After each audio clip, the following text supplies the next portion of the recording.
I'll tell you my story, but I have to warn you. It's not a story about a happy family. It's a story about how love can be twisted into something ugly, and how the person you trust most in the world can become your greatest enemy. My own son, the boy I raised, tried to take my life. He thought I was a weak old woman. He was wrong. What he didn't know was that a quiet security guard saw everything, and his whispered warning gave me a reason to live: revenge. This is how I took back my life. A glass of cranberry juice was cold in my hand, the ice cubes clinking softly against the sides. It was my favorite, and my son Julian had ordered it for me without even asking. "Just like old times, Mom," he'd said, his smile as bright as the fancy lights in the restaurant. But that smile was a lie. Everything was a lie. I knew this because a man I'd never seen before had just leaned over my table, his voice a ghost in my ear. "Don't drink it," he whispered. "I saw him. I saw your son put something in your juice." My name is Elara Vance, and I am 62 years old. For 40 years, I was married to the love of my life, David. Together, we built a small-town bakery into a national brand, Elara's Kitchen, from nothing but flour, sugar, and a dream. When David passed away last year from a sudden heart attack, my world shattered. My only comfort was our son, Julian. He was my rock, my reason to keep going. He was all I had left of David. I trusted him with my business, my secrets, my life. I never imagined he would be the one to try and end it. Julian had chosen our favorite restaurant for dinner tonight, the Oak Room, the place where we'd celebrated every birthday and anniversary. He said he wanted to discuss my retirement, to finally let me rest while he took over the company. He held my hand across the table, his eyes full of what I thought was love. "You've worked so hard, Mom," he said, his voice smooth and caring. "It's my turn to take care of you." He then ordered the special juice, telling the waiter it was a toast to my new life. A life he was planning to cut short. Now, thinking back, I could see the little things that were wrong. His hands trembled just slightly when he poured the juice from the pitcher into my glass. He kept glancing at the restaurant's entrance, a nervous energy buzzing around him that I had mistaken for excitement. He seemed so eager for me to take a sip, pushing the glass closer to me every few minutes. "Go on, Mom, drink up," he urged, his smile a little too wide, a little too tight. At the time, I saw a loving son. Now, I see a monster hiding in plain sight. He had just excused himself to take an important call when the security guard approached. The guard was an older man, maybe my age, with kind, worried eyes. He pretended to wipe the table next to mine, but he was focused entirely on me. "I'm Marcus," he said, his voice so low I could barely hear it. "I've been watching the cameras. When you looked away to wave at your friend, your son took a small bottle from his pocket. He poured a clear liquid into your drink." My heart stopped. The air left my lungs. The entire world seemed to freeze in that single, horrifying moment. My first thought was that it was a mistake. A terrible, cruel mistake. Not my Julian. Not the little boy who used to bring me wildflowers from the garden. I wanted to scream at Marcus, to tell him he was a liar. But the look in his eyes was not malice. It was genuine fear. He saw the disbelief on my face and quickly added, "He thinks he's clever." He did it in a blind spot from most of the room, but not from camera 7. "Please, ma'am, I'm a father. I wouldn't say this if I wasn't 100% sure. Don't let him get away with this." The choice was in front of me, sitting in a tall, glistening glass. Drink it and prove this stranger wrong, or accept a truth so painful it felt like it could tear me apart. What would you do? Would you trust the son you raised, or the desperate warning of a security guard? I looked at the juice, then at the door where Julian had disappeared. The love I had for my son was at war with the cold, creeping terror that was starting to fill my veins. I had to know the truth, no matter how much it hurt. Just then, Julian started walking back to the table. His fake smile was back in place. Seeing him, my decision was made. I pushed my chair back, the sound scraping loudly across the polished floor. Julian's smile vanished, replaced by a flash of confusion and panic. "Mom, what's wrong? Where are you going?" he asked, his voice suddenly nervous. I didn't answer him. I couldn't. I just looked at him one last time, my son the stranger, and then turned to follow Marcus toward a back room I never knew existed. Marcus led me into a small office, the walls lined with television screens showing different parts of the restaurant. He typed on a keyboard, and the screen in the center flickered, showing our table from above. He rewound the video. I saw myself look away. I saw Julian's hand dip into his pocket. I saw the small bottle. I saw him quickly pour its contents into my glass, his eyes darting around. My son was poisoning me. But what I saw next on that screen was even worse. It was the why.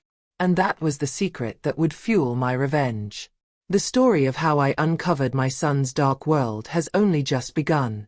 If you want to see the shocking footage from that security camera and witness how a mother's heartbreak turned into a quiet, cold plan for justice, make sure you subscribe and turn on notifications. You won't want to miss what happens next. Before you go, let us know in the comments where you're watching from today. Now back to that dark room. As I stared at the screen, I realized Julian wasn't just trying to kill me. He was trying to erase me for a reason that would make any mother's blood run cold. The security guard, Marcus, had been right. The truth was on the screen, in grainy black and white, and it was worse than I could have ever imagined. I saw Julian pour the liquid into my juice. But then, he pulled out his phone. The camera angle was perfect. I could read the words he was typing to someone named Vanessa. The message said, "It's done. The old witch won't last the night. The company is ours." Then, he clicked on her contact picture, and my blood ran cold. The face smiling back from the phone screen was the face of my personal nurse. My knees went weak, and I almost fell. Vanessa was the sweet young woman I had hired just 6 months ago, the one Julian had insisted was the best of the best. The one I had started to see as the daughter I never had. Marcus, the guard, caught my arm, his face full of concern. "Ma'am, I'm calling the police right now," he said, reaching for his phone. But a strange coldness washed over me, pushing away the panic. "No," I said, my voice quiet but firm. "You will do nothing. This is not for the police. This is for me." My mind flashed back to the day I met Vanessa. I was sitting in my living room, still lost in the fog of grief after my husband David's death. Julian brought her in, holding her by the arm. "Mom, this is Vanessa. She's going to help you around the house," he had said with such warmth. Vanessa had a kind smile and a soft voice. She brought me tea, read me books, and listened for hours as I told her stories about David. I had welcomed her into my home, into my life. I had trusted her completely, and she had been planning to kill me the entire time. I had to get out of that small, dark room. I had to face him. "What are you going to do?" Marcus asked, his eyes wide with worry. I took a deep breath, pushing down the image of Vanessa's smiling face on Julian's phone. "I'm going back to that table," I told him, "and I'm going to act like I know nothing at all." I had to play the part of the weak, clueless old woman he thought I was. He had shown me his cards. Now, it was time for me to hide mine. I had to see this through to the end. Walking back into the restaurant felt like walking onto a stage. Every light seemed too bright, every sound too loud. Julian was standing by the table, a worried look on his face. "Mom, you were gone so long, I was getting worried. Are you feeling all right?" he asked, rushing to my side. I forced a frail smile. "I'm sorry, dear. I just felt a little faint for a moment." I sat down, my body trembling slightly. He sat across from me, his eyes filled with fake concern. Then, he pushed the poison glass of juice towards me. "Here," he said softly. "Drink this. It will help." My hand shook as I reached for the glass. For a terrifying second, our eyes met. Did he see the truth in my face? Did he know that I knew his dark secret? I had to do something, fast. As my fingers brushed against the cold glass, I jerked my hand, knocking it over. The dark red juice spilled across the pure white tablecloth like a terrible wound. Oh my goodness. How clumsy of me, I gasped. I watched Julian's face. For just a moment, a flash of pure anger crossed his features before he hid it. "It's okay, Mom," he said, but his voice was tight. "It's just a little spill." The drive home was the longest 10 minutes of my life. I sat beside my son, the man who wanted me dead, and stared out the window at the passing city lights. The silence in the car was heavy, filled with all the words I couldn't say. I could feel him looking at me from time to time, probably wondering if I suspected anything. He thought he was so smart, so clever. He had no idea that he was no longer the hunter. He was now trapped in the car with the very person who was going to bring him down. I found myself thinking about him as a little boy. When he was 8, he found a baby bird that had fallen from its nest. He cried for hours, cradling it in his small hands. We spent the whole weekend feeding it with a tiny dropper until it was strong enough to fly away. Where did that sweet, caring little boy go? Was he ever really there? Or was this monster, this greedy stranger, hiding inside him all along, just waiting for the right moment to come out? The memory felt like a knife twisting in my heart. When we arrived at my house, he walked me to the front door. "I'll call you in the morning to check on you, Mom," he said, and then he leaned in and kissed my cheek. His lips felt like ice against my skin. I wanted to recoil, to scream, but I didn't. I just smiled weakly and said good night. I closed the heavy oak door behind him and slid the deadbolt across. Leaning against the door, my body finally gave in, shaking with a rage so deep it burned. My son wanted me dead for my company, for my money. And he was working with Vanessa. A plan began to form, a way to take away everything they wanted. I walked into David's old office, a room I hadn't been able to enter since he died. I went straight to the large portrait of him on the wall, pushed it aside, and revealed the hidden safe. My hands were perfectly steady as I spun the dial. The police would put Julian in a cage, but they wouldn't understand the betrayal. They wouldn't know how to make him truly pay. Inside the safe, beneath stacks of old papers, was a small, black burner phone and a notebook. David always told me, "Ellie, always be prepared." I picked up the phone. It was time to make a call to the one person in the world who could help me burn my son's world to the ground. The old burner phone felt heavy in my hand, a relic from a life my husband David had kept hidden from me. I opened his notebook, the worn leather cool against my skin. There was only one name and one number on the first page. Jasper. With a trembling finger, I dialed.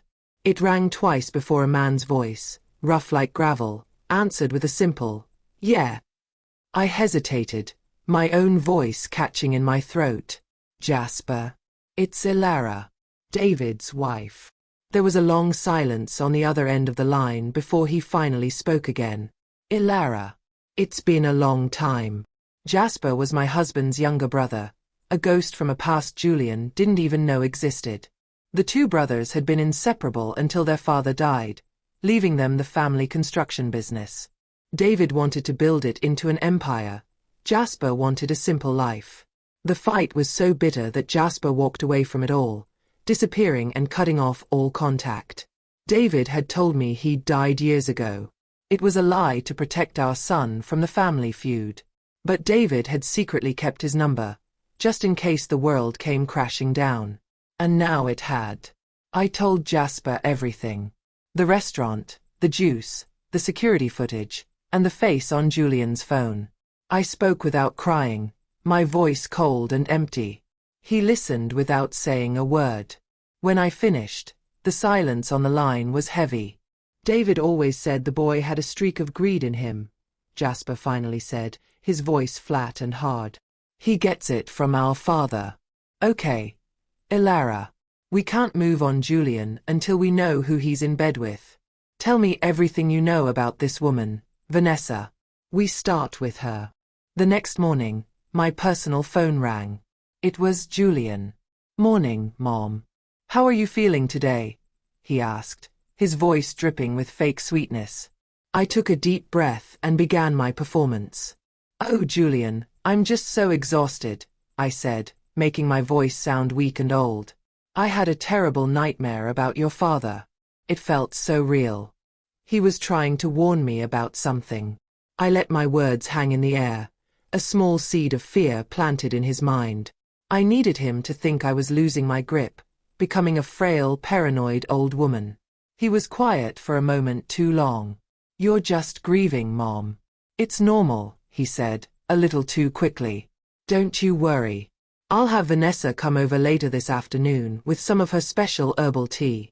She'll take good care of you." The thought of that woman and her special tea made my stomach clench, but I knew I had to let her come. Jasper had been very clear on the phone last night. To catch a wolf, you must first invite it into your home and pretend you are a sheep.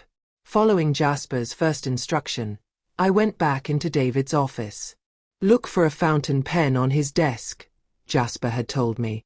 "Silver with a gold clip." I gave it to him for his 50th birthday. It's not just a pen. I found it right where he said it would be, sitting in an old mug filled with other pens. It looked completely normal, but a tiny, almost invisible hole near the clip told me otherwise. It was a recording device. My first piece of ammunition in a war my son had started. Vanessa arrived at 2 o'clock sharp, a bright smile on her face and a thermos in her hand. "Elara, I was so worried when Julian told me you weren't feeling well," she cooed, helping me to the sofa. The pen was in the front pocket of my cardigan, its microphone aimed right at her. She poured a steaming cup of tea, the strange, sweet smell filling the air. "Here," she said, pushing the cup towards me. "This will make all those bad dreams go away." I looked at the cup, my heart pounding. This was my first test. I set the cup on the table, untouched. I looked at Vanessa, my eyes misty with fake tears. "Vanessa, you are so good to me," I began, my voice trembling. "I was thinking last night. Julian is right. I'm too old for the stress of the company. I think it's time I signed everything over to him. I just want to live my final years in peace." I watched her face carefully. For a single, fleeting second, a triumphant glint flashed in her eyes. It was a look of pure victory. She thought she had won. I had the crack in her armor that I needed. That evening, after Vanessa had gone, Jasper called back. "I ran a background check on Vanessa Miller," he said, his voice grim. "It's a complete fake. The social security number, her past addresses, all of it. She doesn't exist." The news hit me like a physical blow. Vanessa wasn't just some greedy nurse who had seduced my son with promises of wealth. She was a professional liar, a ghost. This was far more dangerous than I had realized. Who was this woman living in my house, touching my things, trying to take my life? Then came the words that changed everything. "But I found something," Jasper continued, his voice low and serious. "I ran her photo through a facial recognition database. I got a match. A woman who looks exactly like her, but with a different name, was the primary caretaker for a Florida real estate mogul who died 5 years ago. He left his entire $50 million fortune to her. The family sued, but they couldn't prove anything. The woman disappeared a month later. My son hadn't just made a mistake. He had invited a serial predator into our lives, and now she was coming back tomorrow." The words from Jasper echoed in my head. He had brought a professional predator into our home. The fear that followed was cold and sharp, but strangely, it didn't make me feel weak. It did the opposite. It felt like a splash of icy water, waking me up from a long, sad dream. This was no longer just about my son's betrayal or my stolen company. This was about stopping the woman who called herself Vanessa before she could find another victim, another family to destroy. For the first time since my husband David died, I had a mission. Jasper's voice on the phone was calm and steady, a rock in my storm. "People like her, these ghosts, they always have a weakness," he explained. "They get arrogant and think they're invisible. We have to find out what she truly wants. It's not just the money. There's always something else." He told me he was flying in, that he would be my eyes and ears from the outside. My job, he said, was to keep playing the part of a sick, grieving widow. And my first task was to find a way into Vanessa's room. I remembered a night about a year ago. David and I were watching a show about a woman who had married and killed 3 different wealthy men. David had turned to me during a commercial and said, "See, Ellie? The world is full of smiling monsters. You have to be careful." I had laughed at him for being so serious. His words now felt like a message, a warning he had left for me. He had known the darkness that people could hide behind a kind face. I would not let his warning be for nothing. I would be careful. I would be smart. The next morning, Vanessa was in the kitchen, humming a cheerful tune as she made me breakfast. "A special omelette, to help you get your strength back," she said, placing the plate in front of me with a dazzling smile. I had to eat it, every single bite, even though it felt like I was swallowing sand. I had to smile and thank her, all while knowing she was a predator watching my every move. The psychological game was exhausting. Was this food safe? Or was this another attempt, a slower, more patient one? I needed to get her out of the house. After breakfast, while she was washing the dishes, I put my plan into action. I walked into the living room and let out a small gasp, clutching my chest. Vanessa rushed to my side. "Elara, what is it?" she asked. "It's nothing, dear," I said, breathing heavily. "It's just my heart medication. I forgot to pick up my new prescription from the pharmacy yesterday. Could you be a darling and get it for me? I just don't feel strong enough to drive." Her sweet smile tightened for a fraction of a second, but she quickly recovered. "Of course. I'll go right now." The moment her car disappeared down the long driveway, I ran. I didn't know how much time I had. I went straight to the guest room at the end of the hall, the room where Vanessa had been staying. It was perfectly clean, the bed made without a single wrinkle. It looked like a hotel room, cold and empty. It was the room of someone who could pack up and disappear in 5 minutes. My heart hammered against my ribs as I began to search, pulling open drawers and looking under the bed. Nothing. Where would a ghost hide her secrets? Frustrated, I started to feel every piece of furniture, my hands searching for anything out of the ordinary. I ran my fingers along the inside of an old, heavy dresser. Deep in the back, my fingertips brushed against a piece of wood that felt different. It was a loose panel. My breath caught in my throat. I pried it open with my fingernails, revealing a dark, hidden space inside. And in that space was a small leather bag. This was it. This had to be it. I had found her hiding spot. With trembling hands, I unzipped the bag. My blood ran cold.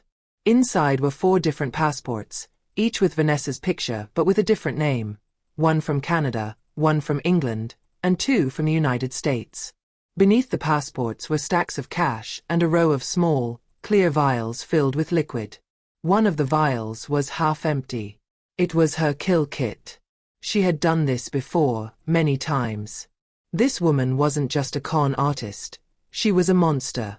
But then I saw something else, tucked away in a side pocket of the bag. It was an old faded photograph of a smiling white-haired man with a little girl on his knee. The girl had a bright, happy smile. I turned the photo over. There was a message written in neat, cursive handwriting. It said, "Daddy, I will make him pay for what he took from us. Lily." A wave of confusion washed over me. Who was Lily? And who was the man in the photo they wanted to make pay? The real story was so much bigger than I thought. Suddenly, I heard the crunch of tires on the gravel driveway. She was back. She was back so soon. Panic seized me. I shoved the bag back into the hidden space, my hands clumsy and slow. I struggled to fit the wooden panel back in place. As I stood up, my foot hit something small on the floor. It was a tiny silver key that must have fallen out of the bag. It had a strange symbol on it, like a bird's wing. I had no time to think. I scooped it up and shoved it into my pocket just as I heard her key in the front door. Her footsteps were coming down the hall, straight toward the bedroom. The doorknob began to turn. The doorknob turned. The door swung open, and Vanessa stood there, holding a small white pharmacy bag. Her eyes, which always seemed so kind, were now as sharp and cold as chips of ice. She scanned the room, her gaze lingering for a heart-stopping second on the dresser where I stood. My heart was a drum beating against my ribs, but my mind was strangely calm. I stumbled forward, clutching my head. "Oh, Vanessa," I gasped, my voice thin and shaky. "Thank goodness you're back. I felt so dizzy, I had to come in here and lie down for a moment." Her suspicion was a living thing in the room, an invisible pressure. "You should be in your own bed, Elara," she said, her voice a little too smooth. "This room is so stuffy."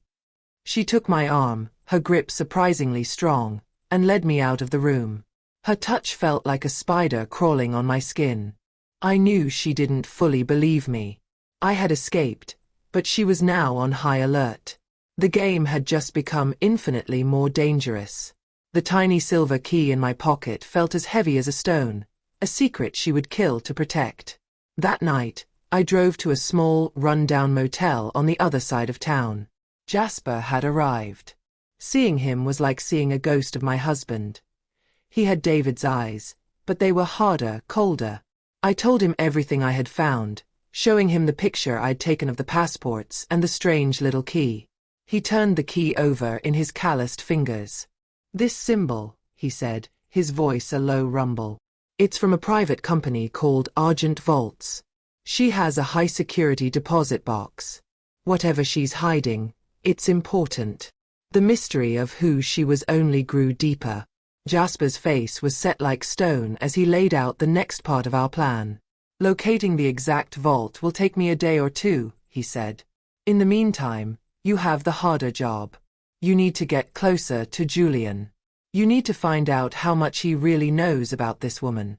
Is he just a fool blinded by greed, or does he know he's partnered with a professional killer?" The question hung in the air, a possibility so painful I could barely stand to think about it. I had to know the truth about my son. As I drove home, my mind drifted back to Julian's high school graduation. David and I had sat in the audience, holding hands, tears of pride streaming down our faces. Julian had been the valedictorian, his speech full of hope and dreams for the future. He was our brilliant, wonderful boy. How did he get from that sunny stage to a dark, secret plan to poison his own mother? A wave of guilt washed over me. Had I done this?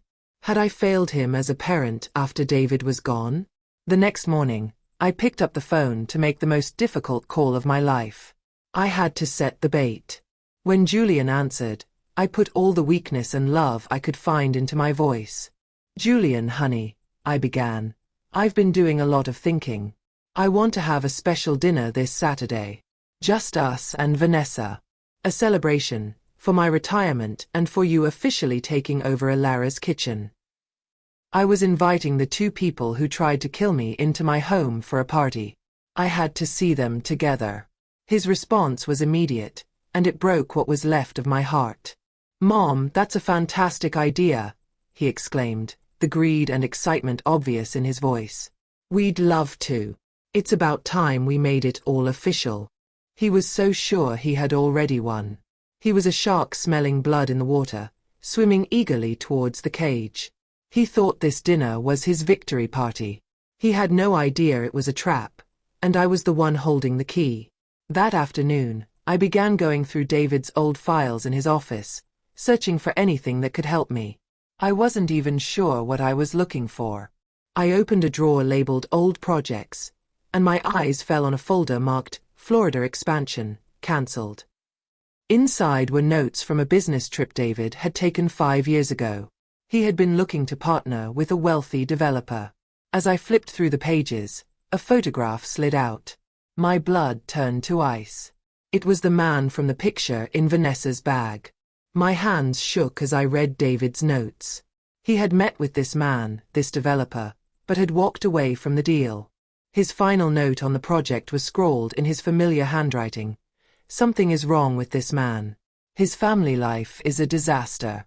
His daughter hates him with a passion I've never seen before. Too much drama. Stay away. David had been on the edge of this dark story all those years ago. Was this the connection? Was Vanessa targeting us because of a cancelled deal? I looked again at the photograph from Vanessa's, or Lily's, bag. The smiling man, the happy little girl on his lap. Then I looked at the name on David's file, Arthur Finch. The little girl in the photo was Lily Finch. And the man she wanted to destroy, the man she hated, was her own father. My son wasn't her partner. My inheritance wasn't her goal. They were just tools. Her real target was Arthur Finch, and for some reason, my family was now standing in her way. The dinner party was no longer just about Julian. It was about facing a woman with a motive so dark and personal. I was only just beginning to understand it. I sat in David's quiet office, the photograph of a smiling stranger and his daughter shaking in my hand. Arthur and Lily Finch. This wasn't just a random attack. It was a targeted invasion. Lily wasn't just a ghost. She was a woman on a mission, and for some reason, she had chosen my company and my family as her weapon. 1,000 questions with no answers spun in my head. How could taking over a national bakery brand possibly hurt a powerful developer like Arthur Finch? I picked up the burner phone and called Jasper, my voice urgent. It's a family war, Jasper. We're caught in the middle of a war. Jasper listened as I explained my discovery. He was silent for a long moment before he spoke, his voice grim. Arthur Finch is a shark who swims in very deep water, he said. For his own daughter to come after him like this, she must have a powerful reason. We're not just dealing with a con artist anymore. He told me his plan for the dinner party. He would be my shadow, parked down the street in a van, watching and listening. He gave me a tiny, skin-colored earpiece. Keep her talking, he instructed. Talk about fathers. Talk about family. We need to make her show her cards. The day of the dinner arrived, and I moved through my kitchen in a haze. I roasted a chicken, whipped potatoes, and baked an apple pie, all of Julian's childhood favorites. The familiar smells of home felt like a lie, a beautiful mask to hide the ugly truth of what this night was really about. Every plate I set and every candle I lit was not for a family celebration, but for a strategic battle. My home was no longer a sanctuary. It was a stage. And I was about to give the performance of my life. They arrived at 7 o'clock sharp. Lily, playing the part of the devoted Vanessa, carried a bouquet of expensive lilies, the irony of which was not lost on me. Julian was beaming, his eyes shining with a greedy light. He thought this was his coronation, the night the kingdom would finally be his. He had no idea the castle was wired. Before they arrived, Jasper had helped me install tiny hidden cameras in the dining room, giving him a perfect view of the evening. My two enemies had walked willingly into my trap. We sat at the table, the same table where David had carved the Thanksgiving turkey for 30 years. The conversation was painfully normal. Julian boasted about the aggressive expansion he was planning for the company. Lily complimented my cooking, her voice as smooth as silk. I smiled and nodded, a puppet on a string, while Jasper's voice was a whisper in my ear. He's arrogant. He feels safe, Jasper said. Good. Now turn the conversation. It's time to see what the snake has to say. I turned my gaze to Lily, forcing a soft, motherly smile. You are just so wonderful, Vanessa. You have such a kind heart. You must have gotten that from your father, I said, my voice full of innocent admiration. The smile on Lily's face did not falter, but I saw her eyes go cold. It was like a light switching off. My father passed on a long time ago, she said, her voice flawless. But he taught me that if you want something in this life, you have to be strong enough to take it. Julian let out a short, arrogant laugh. Well, some fathers are better teachers than others, he said, completely missing the tension. My dad was a genius in the kitchen, but too soft on the business side. He never would have made the tough calls I'm about to make. The casual disrespect for David, in David's own house, sent a shock of pure, cold rage through me. In that moment, Any lingering shred of sympathy I had for my son withered and died. The pain from Julian's words gave me the strength to push harder. I looked at Lily again, my eyes wide and sad. But a daughter never really gets over losing her father, does she? That bond is just so precious. Lily placed her fork down, her movement slow and deliberate. Her mask finally cracked. Some men don't deserve to be called fathers, she said, her voice low and laced with a poison far deadlier than anything she put in my juice. Some men build their empires by destroying their families. They deserve to watch it all burn to the ground. Jasper's voice suddenly crackled in my ear, urgent and sharp. Elara, I found it. I know how she's doing it. Arthur Finch is about to sell his entire real estate empire for billions. But the deal is being held up by a legal challenge from one of his biggest competitors. He paused for a second. Elara, the main competitor filing that legal challenge against Arthur Finch, is Elara's kitchen. It all became clear. She didn't want to run my company. She wanted to use it as a legal weapon to bankrupt her own father. Just as this shocking truth hit me, Julian stood up, a wide, triumphant smile on his face. Well, on that happy note, he said loudly. Mom, you mentioned wanting to make things official tonight. Vanessa and I took the liberty of bringing the final transfer documents for you to sign. He reached into his briefcase and pulled out a thick stack of papers, placing them on the table in front of me with a gold pen. Right here, Mom. Just sign on the dotted line, and it will all be mine. I stared at the thick stack of papers on my dining room table. This was it. The moment my son had been waiting for, the moment Lily had been planning for. The beautiful gold pen lay beside the documents, waiting for me to sign away my life's work, my husband's legacy. Julian was leaning forward, his face alight with a greedy, triumphant smile. Lily was watching me with the still, silent focus of a predator. In my ear, I could hear Jasper's quiet breathing. The whole world seemed to hold its breath. For a terrifying second, my hand trembled. Then, I picked up the pen. Julian's smile widened. But I didn't sign. Instead, I used the tip of the pen to slowly, deliberately push the stack of papers back across the polished wood until they stopped in front of my son. You're right, Julian, I said, my voice suddenly strong and clear, the frail old woman gone forever. It's time to make things official. But we're going to do this my way. The smiles on their faces evaporated. The warm, celebratory mood in the room instantly turned to ice. Julian's face flushed a deep, ugly red. Mom, what are you doing? He demanded, his voice a childish whine. The lawyers went over all of this. Just sign it. I ignored him. My eyes were locked on Lily. A business transaction of this size is not finalized over dessert, I said calmly. My lawyers will meet with your lawyers Monday morning. But I have one condition before I agree to anything. I let the silence hang in the air. The lawsuit against Arthur Finch. I want to know every single detail about it. I want to know why my company is trying to ruin him. The name hit her like a physical blow.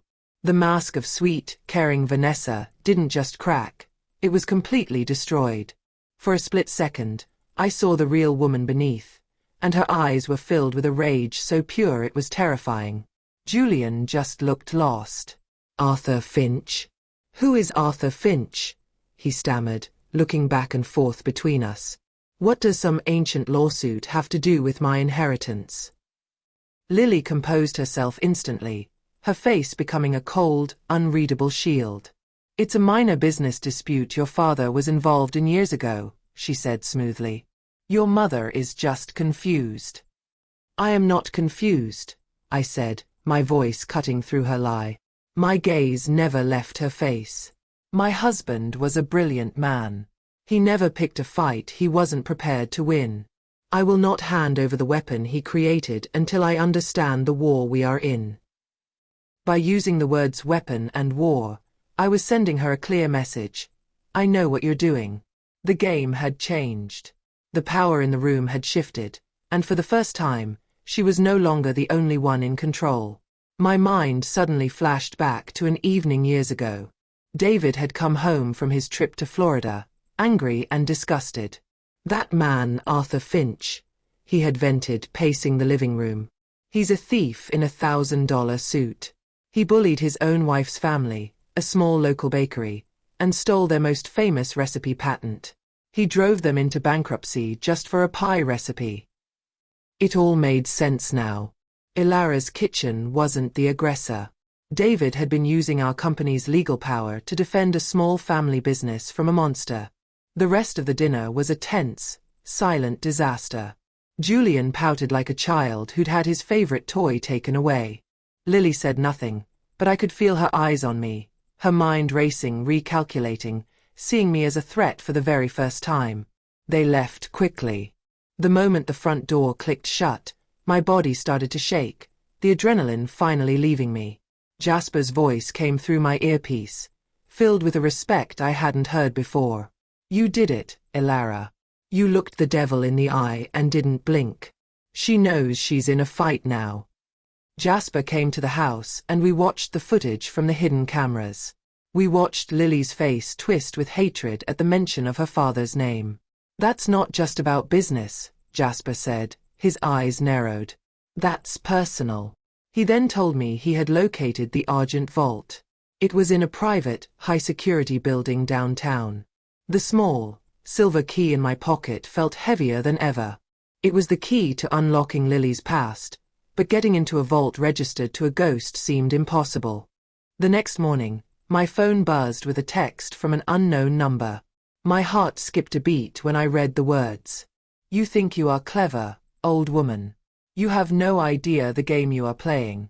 Meet me at the Botanical Gardens tomorrow at noon. Come alone. If you tell anyone, I will show Julian the pictures of you meeting with your secret helper." It was her. Lily. She must have had me followed. She was trying to isolate me, to scare me back into my box. I showed the message to Jasper. His face was grim. "It's a trap, Elara. She wants to get you alone, away from my protection." I looked from the threatening message on my phone to the silver key sitting on my kitchen counter. I had a choice. I could play it safe and hide, or I could walk into the trap and turn it into my own. "I know it's a trap," I said, a new kind of confidence hardening my voice. "But this time, I won't be the mouse. She has no idea what I found in her room. Tell me, Jasper, how quickly can you get a perfect copy of a key made?" A new kind of fire burned in me now, a cold, hard flame where my fear used to be. I looked at Jasper, the grim-faced brother of my late husband, and saw a reflection of my own resolve. "We'll use her trap against her," I said, the plan forming in my mind as I spoke. "She wants to meet me alone, to isolate me. That's our opportunity. While I am keeping her busy at the gardens, you will be at the vault." Jasper's eyes narrowed, seeing the logic in my daring plan. He nodded slowly, a silent agreement to my dangerous idea. "It's risky," Jasper warned, his voice a low growl. "Argent Vaults is top-tier security. The key you found will only get me through the front door. After that, I'll have to bypass retinal scanners and fingerprint locks. To do that, I'll need at least an hour of uninterrupted time. Can you keep a killer talking for a full hour?" The weight of his question settled on my shoulders. The success of our entire mission, and perhaps both of our lives, depended on my ability to sit across from a monster and hold her attention. Before I stepped into the viper's nest, there was one last thing I had to do. I had to know, for my own peace of mind, if there was anything left of my son. I called Julian, my heart aching with a sorrow so deep it felt like a physical wound. "Julian, honey," I said, my voice soft. "It is not too late to walk away from her. I know you're in some kind of trouble. Please, just tell me the truth, and I promise I will help you." I offered him one final chance, a lifeline back to the boy he used to be. His response killed the last flicker of hope in my heart. "Honestly, Mom, you're being so dramatic lately," he sighed, his voice full of annoyance. "I don't need help. Everything is under control. Just be ready to sign the papers and stop making things so difficult." He was completely lost, a willing puppet in Lily's dark show. I hung up the phone, a single tear rolling down my cheek. It was not a tear of sadness, but of finality. My son was gone. Now, I had to defeat the monster who had taken him. The next day, I arrived at the botanical gardens. The air was warm and smelled of roses and damp earth. It was a beautiful place for such an ugly meeting. Jasper had given me a perfect copy of the silver key, while he held the original. A tiny new earpiece was tucked into my ear, hidden by my hair. As I walked towards the designated meeting spot, Jasper's voice came through, a ghost in my ear. "I'm in position outside the vault," he whispered. "The 60-minute clock starts now. Be careful, Elara." I sat on a secluded bench, and a few moments later, Lily appeared. The sweet, caring nurse Vanessa was gone. In her place was a woman wearing a sharp, black power suit and an expression of pure arrogance. Her hair was pulled back tightly, and her eyes were cold and hard. This was the real Lily Finch, and she was terrifying. "You were a fool to come here alone," she said, her voice dripping with contempt as she sat down on the bench opposite me. I met her gaze without flinching. "Was I?" I replied, my voice steady. "Or were you a fool to believe a mother would stand by and do nothing while you harm her son and try to steal everything her husband built?" I mentioned Julian on purpose, a test to see what he really meant to her. She let out a short, humorless laugh. "Julian is a greedy child. He is a tool, nothing more," she scoffed. "This was never about him. It was about you and your refusal to stay out of my way." As she spoke, Jasper's voice whispered in my ear. "I'm in.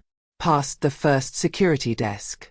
I'm at the vault door now, working on the biometric lock. You need to buy me more time, Elara." I had to push her, to find the one subject that would distract her completely. I looked her straight in the eye. "This isn't about me, Lily," I said, using her real name for the first time. "This has always been about your father, hasn't it? This is about what he did to your mother." The effect was instantaneous. Lily's cold mask of control shattered, replaced by a flash of raw, agonizing pain. "You know nothing about my mother," she hissed, her voice trembling with a rage that came from a place of deep suffering. "Arthur Finch is a monster. He didn't just steal my mother's family recipe. He stole her spirit. He drove her to her grave and then pretended she never existed. He took everything from her, and from me. He deserves to lose everything he has." Just as her confession spilled out, a frantic voice screamed in my ear. It was Jasper. "Elara, I'm in the vault." I opened the box. "It's not just papers in here. It's, my God." A high-pitched alarm suddenly blared through the earpiece, followed by the sound of heavy footsteps and shouting. It was a silent alarm. It wasn't a vault, it was a trap for her. "Get out of there. Now, Elara, run." I shot up from the bench, my heart seizing with terror, but it was too late. Two large, muscular men in dark suits were blocking the end of the path. Lily rose slowly from her bench, a cold, triumphant smile spreading across her face. "You were right," she said. "It is a trap. But it was never for me." My world dissolved into a blur of green leaves and dark suits. The beautiful garden had become my prison. The two men grabbed my arms, their grip firm but not painful. Lily's triumphant smile was the last thing I saw clearly before they led me away. My earpiece was filled with nothing but dead static. Jasper was gone.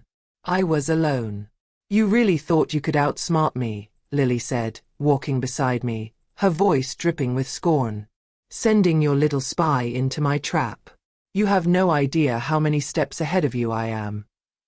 They put me in a sleek black car that smelled of leather and power. As we drove through the city, Lily explained the truth of her trap. "That vault was never mine," she said, staring out the window. "It belongs to a man on my father's security team. I knew they were watching me, so I fed them a rumor about a secret vault filled with blackmail material. Your friend Jasper wasn't the only one who fell for it. He just got there first." My father's men will have him now. And they will not be kind. The car, my hope, my entire plan, it had all been a lie. I was not taken to a dark basement or an abandoned warehouse. I was taken to a stunning penthouse apartment high above the city. The views were breathtaking, but the floor-to-ceiling windows were sealed shut and a guard stood posted outside the solid oak door. It was the most beautiful prison I had ever seen. Lily poured me a glass of water from a crystal pitcher. "Don't worry, it's safe to drink," she said with a cruel smile. "I need you alive and healthy. After all, you are the key to my entire plan." I asked her what was in the vault, what she had used to frame Jasper. "Oh, all sorts of wonderful things," she mused. "Fake bank records, false evidence of corporate crimes, everything needed to make it look like someone was trying to blackmail my father.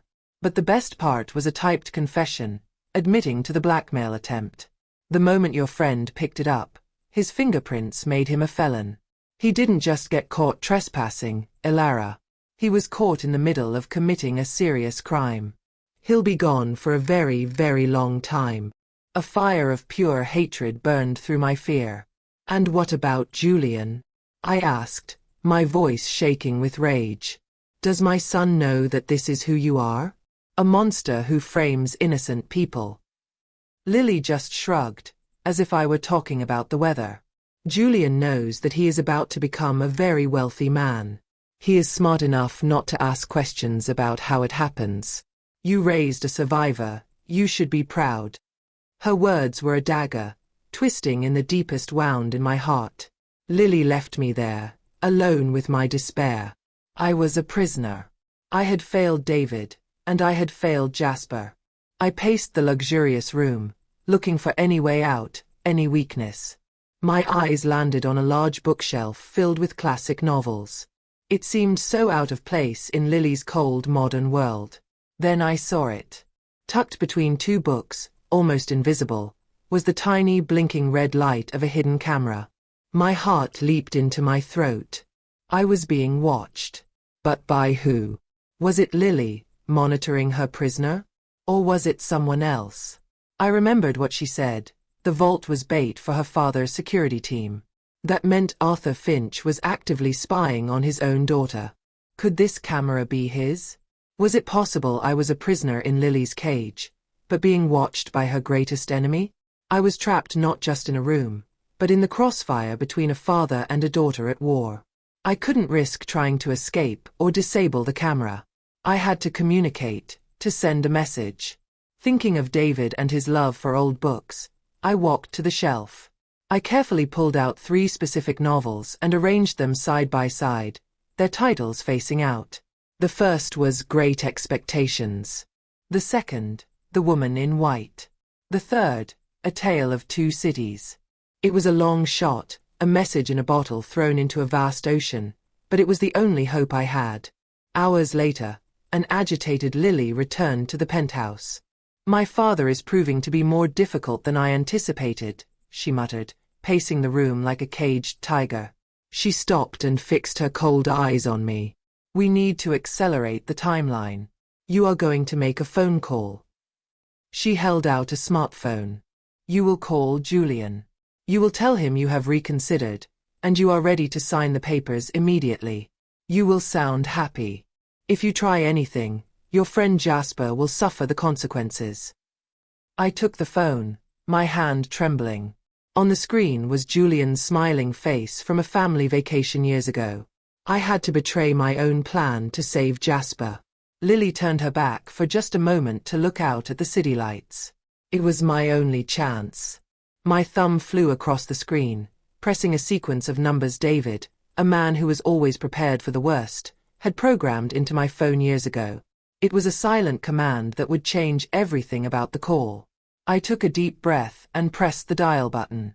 "Julian, honey?" "It's Mom," I said, forcing a bright, cheerful tone into my voice. "I have wonderful news." My voice was a perfect copy of my old self, the loving, slightly frail mother my son remembered. "I have wonderful news," I said into the phone, and I could almost hear Julian's greedy smile on the other end of the line. He was completely fooled. What he didn't know, what even Lily didn't know, was that my husband David was a man who planned for everything. Years ago, he had programmed a secret command into my phone. The sequence of buttons I'd pressed didn't just record our call. It broadcasted the audio live to a secure server and sent an emergency alert to one person, Jasper. Even captured, his phone would be screaming for attention in an evidence bag. After the call, Lily was pleased. "Excellent," she said with a cold smile. "The lawyers will be here in the morning with the final papers. Julian will join us to witness the moment." A long, terrifying night stretched before me, alone in my gilded cage. But now, there was a tiny spark of hope. I had sent my message out into the world. David had always been my protector in life. And now, even after he was gone, his careful planning was still protecting me. I had to believe that my message had been heard. I just had to survive until morning. Morning came, and with it, the cold, steady rain of a new day. Julian arrived first, dressed in an expensive suit, looking every bit the young king ready to claim his throne. He barely glanced at me. The lawyers followed, two stone-faced men who opened their briefcases and laid out the documents that would sign my life away. Lily stood by the window, a silent, dark figure watching her masterpiece come together. This was her moment of triumph, the final move in her twisted game. Julian slid the pen across the table to me. "It's time, Mom." I looked from my son's eager face to Lily's smug smile. I reached for the pen. But just as my fingers brushed against it, a loud, forceful knock echoed from the front door of the penthouse. Lily's head snapped towards the sound, her eyes flashing with annoyance. The knocking came again, louder this time, rattling the heavy door. Before Lily could speak, the door burst open. Standing there were not the police, but a team of serious-looking men in dark suits. And leading them was an older, powerful-looking man with tired, sad eyes. It was Arthur Finch. "Lily," Arthur Finch said, his voice heavy with sorrow. "It's over." He looked past his daughter, his eyes landing on me. "Mrs. Vance," he said with a respectful nod. "We saw your message." He explained that the hidden camera on the bookshelf was his. His team had been watching his daughter for weeks. When they saw me arrange the books, Great Expectations, The Woman in White, A Tale of Two Cities, they recognized the code. It was a phrase David had once used in their business meeting. "I have great expectations for this woman in white, but this is a tale of two cities." It was a secret message, meaning he suspected a double cross. "My security team intercepted your friend, Jasper, after he was captured," Arthur continued, his eyes full of regret. "He is safe, Elara. And he told us everything." Then, he finally revealed the truth of his past. He had never tried to steal his wife's family recipe. After he left her, she fell into poverty. Too proud to offer her charity, he tried to buy her small bakery for a fortune, a clumsy attempt to give her money without hurting her pride. But she saw it as an attack, and the bitterness and stress of the fight led to her early death. Lily had spent her entire life blaming him for a tragedy he had accidentally caused. Julian stood frozen, his face pale with shock as his dreams of a vast fortune turned to dust. I had no idea," he stammered, looking from Lily back to me. "She tricked me, Mom. I swear, she tricked me." He started to move towards me, his hands outstretched as if asking for forgiveness. But I just looked at him, my heart a cold, heavy stone in my chest. "You poured poison in my drink, Julian," I said, my voice quiet and dead. "You made your choice." His greed wasn't a mistake, it was who he was. Defeated, Lily glared at her father, her eyes burning with a lifetime of hatred. "It was never about the money," she spat as his men gently led her away. "It was about destroying your legacy." But the great irony was that her hateful quest for revenge had done the opposite. Her actions had brought her powerful father right to my door, saving the very company she had tried to use as a weapon. She hadn't destroyed a legacy, she had saved one. My husband's. In the end, I walked out of that penthouse a free woman. I was still the CEO of Elara's Kitchen, with my trusted friend Jasper now by my side as my head of security. Julian was left with nothing. I did not press charges, but I cut him out of my life completely. He lost his family, his inheritance, and his mother's love, a prison of loneliness far worse than any jail cell. I had survived. I had won. My kingdom was safe. My son tried to poison me for a company, but in the end, he only poisoned his own future. I learned that the deepest betrayals often come with a loving smile, but I also learned that a person's true strength is found in the moments after they have been broken. I was broken, but I refused to stay shattered. I rose up and fought back. My story is a painful one, but it is also a story of survival and finding the strength you never knew you had.